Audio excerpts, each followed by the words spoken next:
Hello दोस्तों, आप लोग कैसे हैं। आशा करता हूं कि आप लोग अच्छे होंगे और मस्त होंगे। मैं क्लास 9th का मैथ पढ़ा रहा था, यानी वृत्त चैप्टर, जिसमें प्रश्नावली 9.3 का टोटल मैंने आपको 6 क्वेश्चंस करा दिया है। ठीक है, अब जो है कि क्वेश्चन नंबर 7 से हम लोग करने वाले हैं। तो चलिए क्वेश्चन नंबर 7 को पढ़ते हैं और समझते हैं, फिर सॉल्व करते हैं। देखिए, कह रहा है कि यदि एक चक्रीय चतुर्भुज है ना, एक चक्रीय चतुर्भुज है। देखिए, ये चक्र के अंदर एक चतुर्भुज है ABCD। ये क्या है? चक्रीय चतुर्भुज है। के विकर्ण उसके शीर्षों से, देखिए जो विकर्ण है ना, शीर्ष से जा रहे हैं। दिख रहा है आपको? यहां से देखिए BD, इधर से देखिए AC। ये क्या है? विकर्ण है। क्या है? विकर्ण उसके शीर्षों से जाने वाले, है ना, जाने वाले वृत्त के व्यास हो। ये क्या है? वृत्त के व्यास हो। क्या हो? वृत्त के व्यास हो। तो सिद्ध कीजिए कि वह एक आयत है। सिद्ध करना है कि ABCD क्या है? एक आयत है। देखिए, इसको सिद्ध कैसे करेंगे कि यह एक आयत है। चलिए समझिए। सबसे पहले क्या दिया है वो लिखता हूं। तो दिया है ना, सबसे पहले लिखूंगा दिया है। क्या दिया है? कि यदि एक चक्रीय चतुर्भुज के विकर्ण उसके शीर्षों से जाने वाले वृत्त के व्यास हो, तो लिखूंगा चक्रीय चतुर्भुज, चक्रीय चतुर्भुज है ना, ABCD में, है ना। ठीक है, AC व BD विकर्ण, है ना। AC व BD, देखिए AC व BD विकर्ण वृत्त के क्या हैं? व्यास हैं। ये चीजें उसने दिया था, हमने लिख दिया। अब हमें करना है सिद्ध। तो लिखूंगा सिद्ध करना है, सिद्ध करना है। देखिए क्या सिद्ध करना है? कि वह एक आयत है। तो लिखूंगा यह एक आयत है। हमें यही सिद्ध करना है कि यह क्या है? ABCD एक क्या है? आयत है। सिद्ध करना है कि यह आयत है। अब समझिए, सबसे पहले आपको क्या करना होगा, ध्यान से मेरी बातों को सुनिए और समझिए। देखिए, आयत सिद्ध करने के लिए बताइए आयत के प्रॉपर्टीज क्या होती हैं। यानी प्रत्येक शीर्ष जो है कि 90 डिग्री का होना चाहिए। कितना? प्रत्येक शीर्ष 90 डिग्री का अगर कोण बनाता है और उनकी सम्मुख भुजाएं, है ना, सम्मुख भुजाएं क्या होती हैं? बराबर होती हैं। और प्रत्येक शीर्ष 90 डिग्री का कोण बनाता है तो वह आयत होता है। क्या होता है? आयत होता है। यही गुण हमें सिद्ध करना है। यानी पहले ये सिद्ध कर दूं कि इसके सम्मुख गुण क्या है? सम्मुख भुजा क्या है? बराबर है। तो सबसे पहले ये सिद्ध करता हूं कि सम्मुख भुजा बराबर है। उसके बाद सिद्ध करूंगा कि क्या इनके शीर्ष जो है कि 90 डिग्री पर है। अगर ये दोनों सिचुएशन फॉलो हो जाता है तो मैं कहूंगा कि अतः यह एक आयत है। चलिए, अब सबसे पहले सॉल्व करने के लिए नीचे लिखना स्टार्ट करते हैं। लिखूंगा उपपत्ति, है ना, लिख दिया उपपत्ति। अब ध्यान से सुनिएगा मेरी बात को। यहां पे आपको देखिए, मुझे सिद्ध करना है कि ये भुजा यानी AB भुजा CD के बराबर है। तो क्या आपको दिख रहा है कि ये अगर त्रिभुज लूं, ये मान लेता हूं वृत्त का केंद्र O है। क्या है? ये वृत्त का केंद्र O है। देखिए, तो हमें पता है कि ये विकर्ण जो है ना, AC विकर्ण और ये BD विकर्ण दोनों क्या है? व्यास है। तो व्यास है तो वृत्त के केंद्र से ही जाएंगे ना। तो वृत्त के केंद्र से जा रहे हैं। जब वृत्त के केंद्र से जा रहे हैं तो बताइए, वृत्त के केंद्र से ये छोटा छोटा दूरी क्या बन रहा है? त्रिज्या। क्या बन रहा है? त्रिज्या। यानी वृत्त के केंद्र से शीर्ष को जो मिलाने वाली जो रेखा है वो क्या है? त्रिज्या है। इधर भी क्या है? ये तो त्रिज्या है। क्या है? ये त्रिज्या है। आ रहा समझ में कॉन्सेप्ट ना? अब समझिए, इसका मतलब चारों ये OC, OD, OA और OB ये सब क्या है? त्रिज्या है। तो अब मुझे क्या करना है कि ये भुजा यानी AB भुजा CD के क्या है? बराबर है। यही चीज है, सिद्ध करना है कि बराबर है कि नहीं है। चलिए, सबसे पहले कैसे सिद्ध करूंगा? तो मैं त्रिभुज लेता हूं, दो त्रिभुज AOB, है ना, और COD। तो लिखूंगा त्रिभुज AOB तथा त्रिभुज COD में, है ना, दो त्रिभुज लिया। अब दोनों त्रिभुज में देखिए यहाँ पे ओ ए दिख रहा है, ओ ए क्या ओ डी के बराबर होगा? बिल्कुल होगा, क्योंकि ये क्या है? वृत्त की त्रिज्या है ना? क्यों? क्योंकि ये पूरा व्यास था तो ये त्रिज्या है कि नहीं? तो त्रिज्या आपस में क्या होती है? बराबर होती है। ये बात हम लोग जानते हैं। तो देखिए ओ ए बराबर ओ डी होगा पहला कंडीशन, ओ ए बराबर ओ डी। अरे समझ में? दूसरा ओ बी, देखिए ओ बी ओ सी के बराबर होगा, ठीक है ना? तो लिखूंगा ओ बी बराबर ओ सी। अरे समझ में? क्यों? आगे लिख दूंगा ये दोनों क्यों हुआ है? क्योंकि वृत्त की, है ना, वृत्त की त्रिज्या से, है ना, वृत्त की त्रिज्या से। देखिए ये क्या है? तो वृत्त की त्रिज्या से। अब वृत्त की त्रिज्या से मुझे प्रूफ करना है, मतलब ये हो गया कि दो भुजाएं क्या हो गई? बराबर। ओ ए और ओ बी क्या है?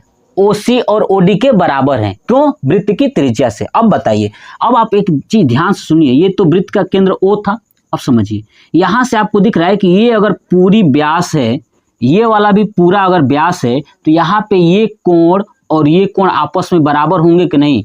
दोनों, दो व्यास ऐसे सीधी गई है तो ऊपर का कोण नीचे का कोण बराबर होंगे। किसके कारण?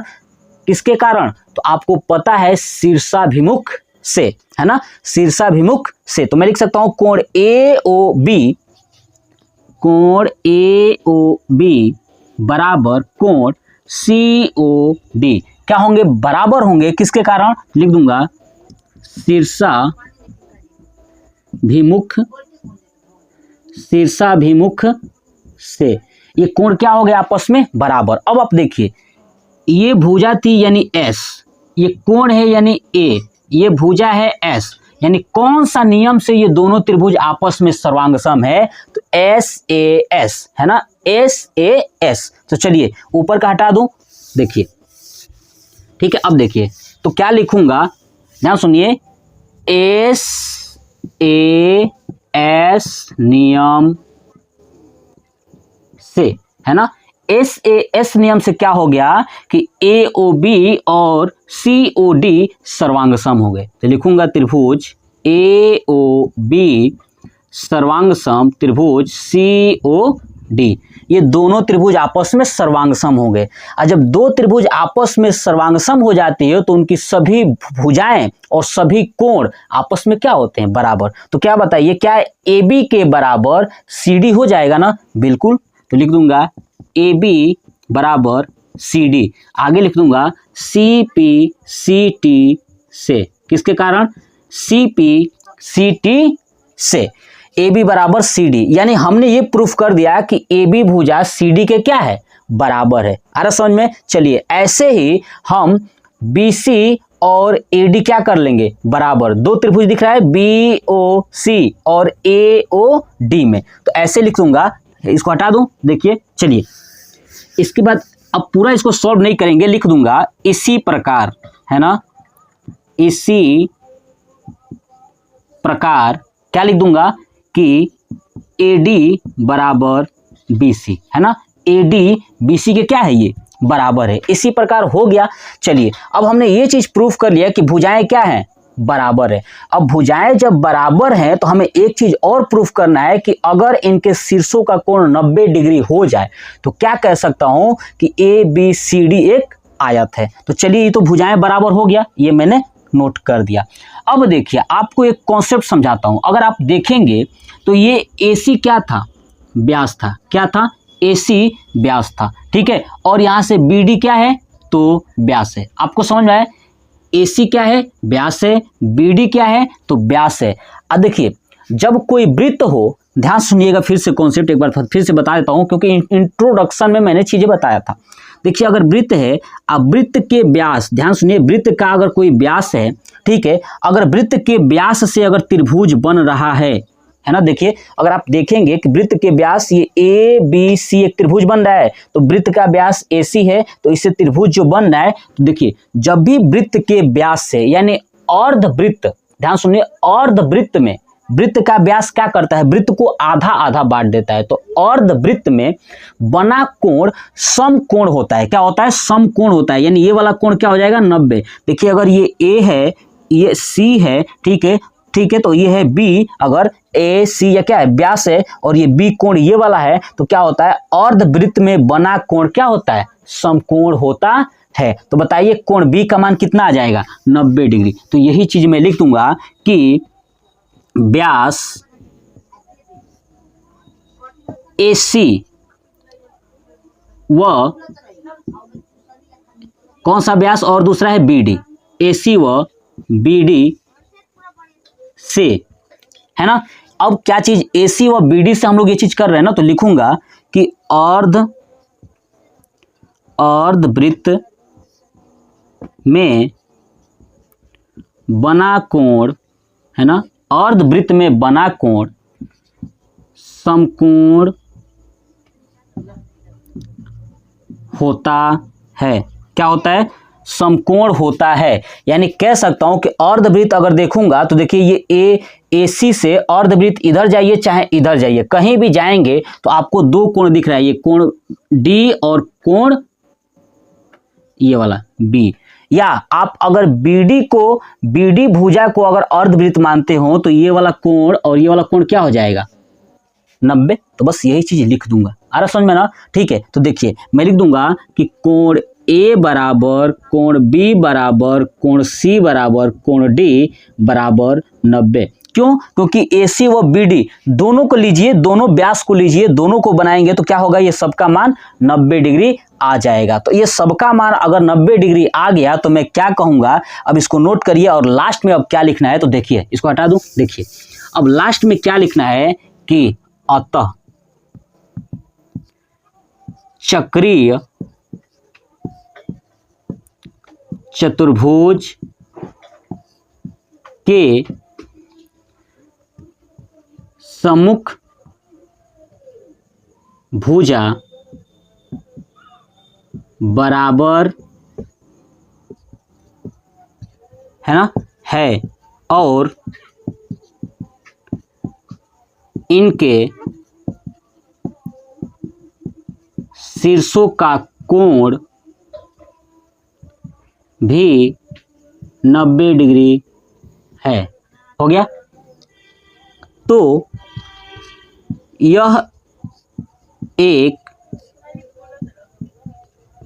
आयत है ना। क्या कहूंगा कि यह एक आयत है। मतलब ये क्वेश्चंस बहुत ही आसान था, बस आपको समझना था और इसको सॉल्व करना था। तो ये था क्वेश्चन नंबर 7। चलिए अब चलते हैं क्वेश्चन नंबर 8 पर। क्वेश्चन नंबर 8 कह रहा है कि यदि समलंब की असमांतर भुजाएं बराबर हो, यानी एक समलंब है चतुर्भुज, उसकी असमांतर भुजाएं बराबर हैं, तो सिद्ध कीजिए कि वह चक्रीय है। क्या है? चक्रीय है। देखिए कैसे सिद्ध करना है। सबसे पहले समलंब बनाता हूं। देखिए समलंब भुजा ऐसे मैंने एक बना दिया, ठीक है। नाम लेता हूं A, B, C और D। ये हमारे पास समलंब हो गई। क्लियर? तो जब ये समलंब भुजा A, B, C, D है तो कह रहा है कि जो इसकी असमांतर भुजा है, देखिए AB और CD ये क्या है? समांतर है। क्या है? ये समांतर है, ठीक है। लेकिन असमांतर भुजा यहां से BC और AD है। BC और AD भुजा क्या है? असमांतर है। तो कह रहा है कि जो असमांतर भुजा है ना वो बराबर है। ये दोनों क्या है? बराबर है। क्लियर? ठीक है। तो सिद्ध करना है कि वह एक चक्रीय है। बताना है कि क्या ये चक्रीय है। तो चलिए समझते हैं, इसको सॉल्व करते हैं। सबसे पहले लिखूंगा दिया है। दिया है क्या दिया है? कि समलंब की असमांतर भुजाएं बराबर है। तो लिखूंगा कि समलंब की असमांतर भुजाएं बराबर है। देखिए जो समलंब है ये, ठीक है, इसकी असमांतर भुजाएं जो बराबर है, इसका मतलब कह सकता हूं कि AD बराबर BC, है ना। क्योंकि ये दोनों बराबर है, यही तो है असमांतर। AD और BC ये दोनों क्या है? बराबर है। ये मैंने लिख दिया। अब लिखूंगा सिद्ध करना है। सिद्ध करना है। क्या सिद्ध करना है? कि वह चक्रीय है। तो लिखूंगा यह चक्रीय है, ये बताना है। क्लियर?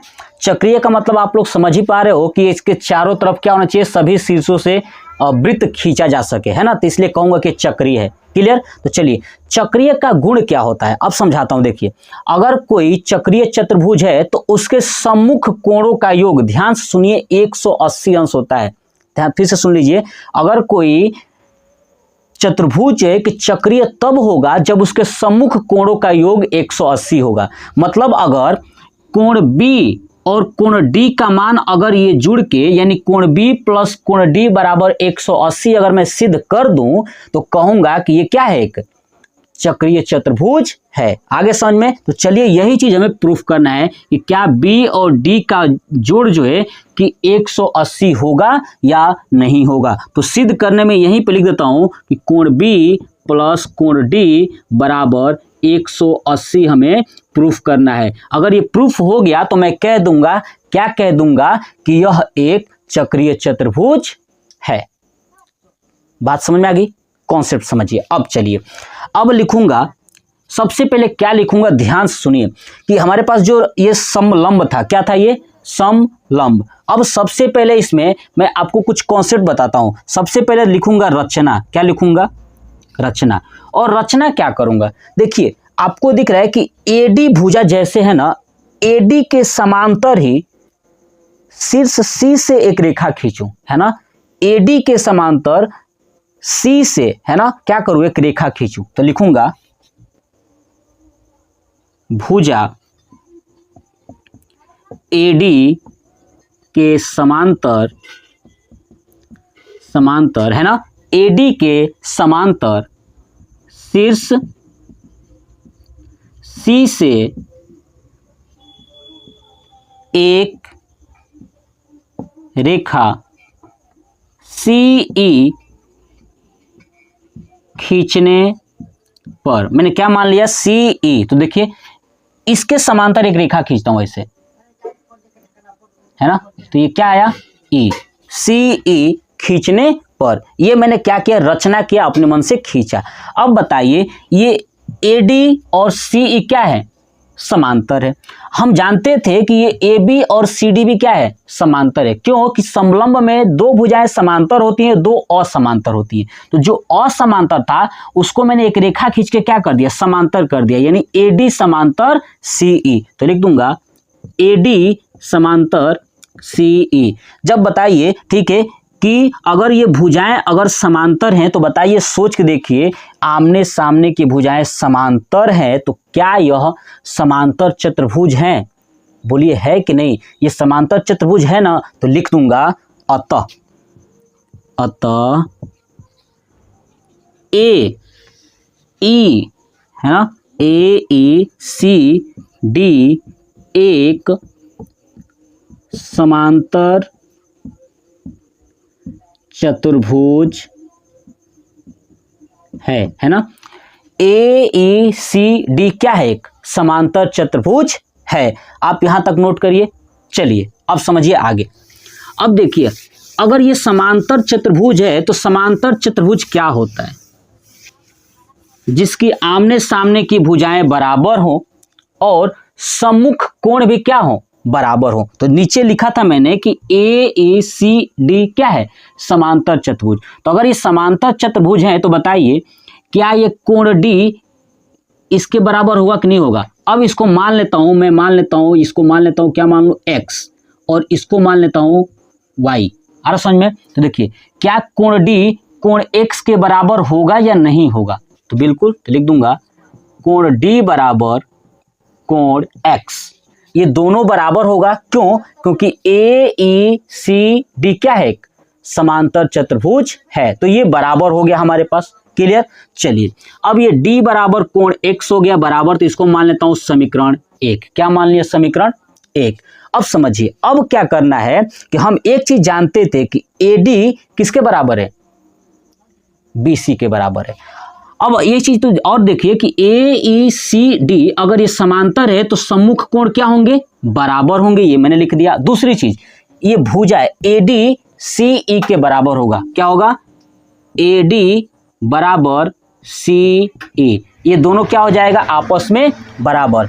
अब याद करिए पीछे दिया क्या था कि AD भुजा BC के बराबर है, दिया था कि नहीं, AD बराबर BC है ना। देखिए असमांतर भुजाएं बराबर हैं, यानी AD बराबर BC, तो ये भी नीचे लिख दूंगा AD बराबर BC। इसको मान लेता हूं समीकरण 2 और इसको मान लेता हूं समीकरण 3। ये दिया था, आगे लिख दूंगा दिया है ना, दिया है। और इसके आगे लिख देता हूं क्या चीज, समांतर चतुर्भुज से, है ना, समांतर चतुर्भुज से। आ रहा समझ में ना। देखिए ये दिया था, अब देखिए लिखूंगा समीकरण 2 व 3 से।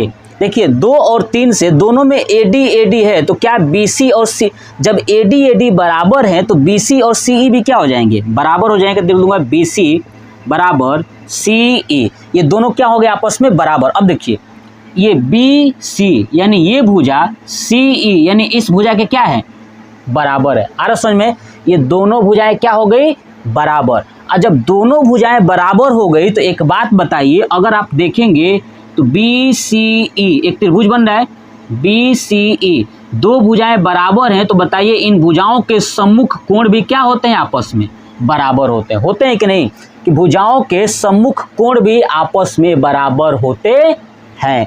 ये बात आप लोग जानते हैं ना। देखिए फिर से बार समझाता हूं, भुजाओं के यानी बराबर भुजाओं के सम्मुख कोण क्या होते हैं, बराबर होते हैं। तो लिखूंगा, यहां तक आप नोट कर लिए होंगे। चलिए तो लिखता हूं यहां से, देखिए त्रिभुज BCE में, है ना, BCE में लिखूंगा कि कोण B बराबर कोण Y। बताइए Y और B आपस में बराबर होंगे या नहीं होंगे, किसके कारण, कि बराबर भुजाओं के सम्मुख कोण बराबर होता है ना। बराबर भुजाओं के सम्मुख कोण क्या होते हैं, बराबर होते हैं। अब ये कौन सा त्रिभुज आपको दिख रहा है, तो आप देख सकते हैं ना, समद्विबाहु त्रिभुज। नीचे भी लिख दूंगा कि सम, या आप ये लिखिए पूरा, या ये लिख दीजिए समद्विबाहु त्रिभुज से, या तो आप पूरा कहानी लिखिए या तो ये लिख दीजिए समद्विबाहु त्रिभुज से। ये दोनों क्या हो गए, बराबर। अब बताइए ये समीकरण 1 था, इसको मान लेता हूं समीकरण 2, क्या 3 हो गया, तो इसको मान लेता हूं समीकरण 4, क्या मान लूं, समीकरण 4। अब मेरी बात आप समझिए, आपको ये AB क्या दिख रहा है, एक रेखा दिख रहा है कि नहीं, AB क्या है, एक रेखा है। तो अब लिखूंगा, देखिए हटाता हूं ऊपर से, चलिए अब लिखूंगा कि AB रेखा पर। अब बताइए अगर ये रेखा है तो X और Y, है ना, क्योंकि ये सीधी रेखा थी, ये हम लोग जानते थे, तो X और Y क्या होगा, 180 अंश होगा कि नहीं सीधी रेखा पे। तो देखिए कोण X प्लस कोण Y बराबर क्या आएगा, 180, ये सीधी रेखा है। तो अब आप बताइए ये कोण X जो है कि कोण D के बराबर था, तो क्या कोण X के जगह पे कोण D लिख सकता हूं, बिल्कुल, प्लस। अब देखिए कोण Y कोण B के बराबर था, तो क्या मैं कोण Y के जगह पे कोण B लिख सकता हूं, बराबर 180। देखिए यही तो सिद्ध करना था कि कोण D और कोण B क्या है, 180। तो ये अगर दोनों अगर 180 है तो मैं कह सकता हूं कि अतः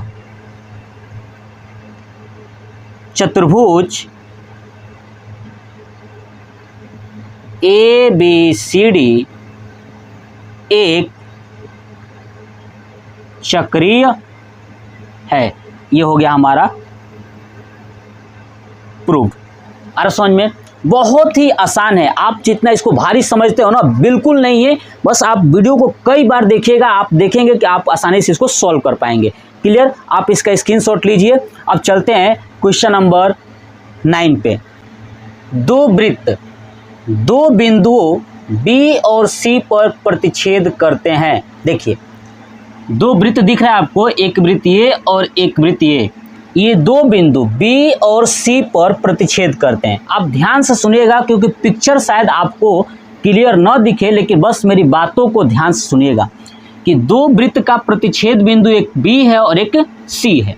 चलिए बी से जाने वाले, है ना, बी से जाने वाले दो रेखाखंड ए बी डी, देखिए जो बी है ना इससे दो रेखाखंड जा रही है। पहला जा रहा है ए बी और डी, देखिए ए बी डी ऐसे सीधा जा रहा है, ये रेखाखंड है, क्लियर। और पी बी क्यू और दूसरा ये जा रहा है रेखाखंड, क्लियर। तो वृत्तों को ए डी और पी क्यू पर, देखिए जो वृत्त है ना इसको ए और इधर डी और इधर पी और क्यू, है ना, पर क्रमशः प्रतिच्छेद करते हुए, है ना, जो ए बी डी है पी बी क्यू है, दोनों रेखाखंड ए पर और डी पर, पी पर और क्यू पर वृत्त के ऊपर प्रतिच्छेद करते हुए खींची गई है ना, खींची गई है। चलिए तो सिद्ध कीजिए कि ए सी पी यानी ये वाला कोण, क्लियर, क्यू सी और डी ये वाला कोण आपको समझ में आया, ये वाला कोण यानी क्यू सी डी ये आपस में बराबर है। चलिए इसको सॉल्व करने के लिए मैं आपको कुछ चीज़ें समझाता हूँ, ध्यान सुनिए। अगर आप देखेंगे कि पहला ये वृत्त देखिए, ये बड़ा वाला वृत्त आपको दिखाई दे रहा होगा। इस बड़े वाले वृत्त में अगर मैं ये मान लूँ कि जो ए और पी है, ध्यान सुनिए, ये ए पी आपको थोड़ा सा न दिखाई देता हो बट मेरी बातों को समझिएगा। ए पी एक जीवा है, क्या मान लो, एक जीवा है। तो एक जीवा से एक ही वृत्तखंड के तरफ, है ना, एक जीवा से एक ही वृत्तखंड के तरफ बनने वाला कोण बराबर होता है। तो देखिए इस जीवा पर आपको दो कोण दिखाई दे रहे होंगे, ए सी पी दिख रहा है ये कोण, और दूसरा ए बी पी ये वाला कोण। ये दोनों कोण क्या होंगे, आपस में बराबर होंगे, है ना। ये एक जीवा समझ लूँ तो इस जीवा के एक ही वृत्तखंड के तरफ बनने वाला कोण बराबर होते हैं। तो मैं क्या करूँगा, अब ध्यान से सुनिए क्या चीज़ करना है। जो चीज़ दिया है सब कुछ आप चाहें तो लिख लीजिए, दिया है। पहले क्या लिखूँगा, दिया है। क्या दिया है, तो ये लिखना है कि दो वृत्त दो बिंदुओं बी और सी पर प्रतिच्छेद करती है। ये नहीं लिखूंगा, आगे चलते हैं। बी से जाने वाले दो रेखाखंड, अब ये लिखूंगा बी से जाने वाले दो रेखाखंड, है ना। कितने रेखाखंड है, दो है। कौन कौन सा, ए बी डी, लिख दूंगा ए बी डी तथा पी बी क्यू, ये दो हो गया, क्लियर। चलिए बस ये चीज़ लिख लेना है। अब लिखूंगा सिद्ध करना है। क्या करना है, सिद्ध करना है। क्या सिद्ध करना है, तो कोण ए सी पी बराबर कोण क्यू सी डी, यही प्रूफ करना है। चलिए अब मैं क्या लिखता हूँ, नीचे उपपत्ति, क्या लिखूंगा, उपपत्ति। अब देखिए उपपत्ति लिखता हूं तो मेरी बातों को समझिएगा। अब लिखूंगा ये बड़े वाले वृत्त के लिए, तो लिखूंगा जीवा एपी लेने पर, है ना, एपी लेने पर। तो क्या मैं कह सकता हूं कि इधर से ए सी पी, है ना, कोण ए सी पी बराबर, ध्यान सुनिएगा, ए बी पी, है ना, कोण ए बी पी, ये दोनों बराबर होंगे। क्यों होंगे, आगे लिख दूंगा। क्या लिखूंगा, एक ही जीवा पर एक वृत्तखंड के तरफ बनने वाला कोण बराबर होता है। लिख दिया। चलिए आप इसको नोट करिए फटाक से, यहाँ तक बिल्कुल कॉन्सेप्ट बहुत ही आसान है। तो ये हमने दोनों कोण क्या कर दिया, बराबर कर दिया। अब इसको मान लेता हूँ समीकरण नंबर 1। क्या मान लिया, समीकरण नंबर 1। चलिए अब इसको नोट कर लीजिए। चलिए अब आगे चलते हैं। देखिए दूसरा, इस वृत्त में, ठीक है ना, इस वृत्त में ध्यान सुनिए, इस वृत्त में अगर मैं ये Q और D को जीवा मान लूं, ध्यान से देखिएगा, Q और D को जीवा मान लूं तो देखिए यहां से दिख रहा होगा आपको, देखिए Q C और D ये वाला कोण, और यहां से और देखिए Q B D दिख रहा है आपको ये वाला कोण ऐसे इस जीवा में, तो क्या होगा यहाँ से कि ये QCD और QBD आपस में क्या हो जाएंगे, बराबर हो जाएंगे। तो ये लिख दूंगा, जीवा DQ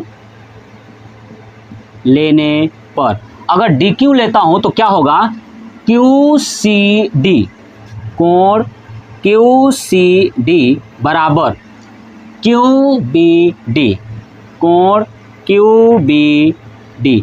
किसके कारण, तो वही चीज, वही कॉन्सेप्ट लिखेंगे कि एक ही जीवा पर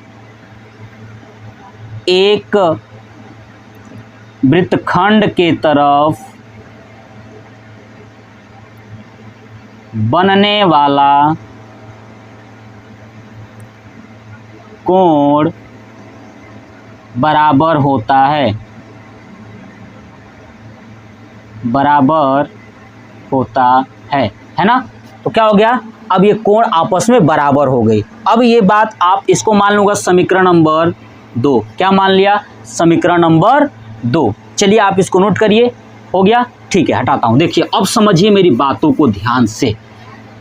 2 समीकरण बना है 2 जीवा से। अब कॉन्सेप्ट समझिए, यहाँ पे रेखाखंड दिया था कि ABD और PBQ क्या है, ABD ये सीधी रेखाखंड है और PBQ ये सीधी रेखाखंड है। तो अगर आप देखोगे कि एक सीधी रेखा ऐसे खींच दूं, ठीक है ना, समझिए कि 2 सीधी रेखा गई है, तो बताइए दोनों कोण आपस में बराबर होंगे या नहीं होंगे। 2 सीधी रेखा अगर गई है तो बताइए ये वाला कोण और ये वाला कोण आपस में बराबर होंगे ना, बिल्कुल होंगे। अब समझिए यहाँ पे ABD ये एक सीधी रेखा गई है और PBQ ये एक सीधी रेखा गई है, तो ये वाला कोण और ये वाला कोण आपस में क्या होगा, बराबर होगा। तो लिखूंगा रेखाखंड ABD तथा PBQ से, है ना, इस रेखाखंड से क्या होगा, तो देखिए ABP, कोण ABP बराबर QBD, कोण QBD, दोनों आपस में क्या हो जाएंगे, बराबर हो जाएंगे। किसके कारण, तो लिख दूंगा शीर्षाभिमुख, है ना, से, किससे, शीर्षाभिमुख से ये दोनों कोण बराबर हो गए। इसको मान लूंगा समीकरण 3। अब आप देखिए ये वाला कोण, ध्यान सुनिए, ये वाला कोण इसके बराबर है, ये वाला इसके बराबर है, क्लियर, ये वाला कोण इसके बराबर है, अब फिर लास्ट में ये वाला कोण इसके बराबर है। अब देखिए तो क्या ये तीनों आपस में एक दूसरे के बराबर हैं कि नहीं है, ठीक है। 3 समीकरण बनाया तो लिख दूंगा यही चीज कि समीकरण 1, 2 व 3 से, है ना, तीनों समीकरण से क्या मैं कह सकता हूं कि ACP, कोण ACP बराबर कोण QCD, क्योंकि ये इसके बराबर है, ये इसके बराबर है और ये दोनों रेखाखंड से बराबर है, तो इसका मतलब सभी आपस में क्या है, बराबर है। तो ACP बराबर QCD, ये हो गया हमारा प्रूफ। क्या हो गया, प्रूफ। तो ये था क्वेश्चन नंबर 9। तो इस वीडियो में केवल मैं आपको 3 ही क्वेश्चंस कराऊंगा, क्योंकि वीडियो ज़्यादा लंबा ना हो जाए। तो सबसे पहले स्क्रीनशॉट ले लीजिए, उसके बाद मैं आपसे बात करता हूँ। चलिए तो ले लीजिए स्क्रीनशॉट, ठीक है। अब समझिए, आपको बस यही करना है कि चैनल को सब्सक्राइब कर लीजिए, लाइक करिए, शेयर करिए और कमेंट करिए, और अपना राय ज़रूर दीजिए कि आपको कैसा लगा। ठीक है, मैं कोशिश करता हूं कि आपके लिए बेहतर से बेहतर हर एक कॉन्सेप्ट लेके आऊं और आसान से आसान भाषा में समझाऊं। क्लियर? तो वीडियो कैसा लगा कमेंट बॉक्स में कमेंट करके ज़रूर बताइएगा। और हाँ, अंतिम बार एक शब्द कहना चाहूँगा कि आप बार बार रिवीजन करिए, क्योंकि जब तक आप रिवीजन नहीं करोगे तब तक आपके माइंड से, ब्रेन से ये गायब हो जाएंगी। आपको 2 से 3 बार रिवीजन करना है, फिर आप कॉन्सेप्ट भूलोगे नहीं और आपको समझ में आ जाएगा। क्लियर? तो चलिए, तो ये वीडियो कैसा लगा कमेंट बॉक्स में कमेंट करके ज़रूर बताइएगा। जय हिंद, जय भारत, वंदे मातरम।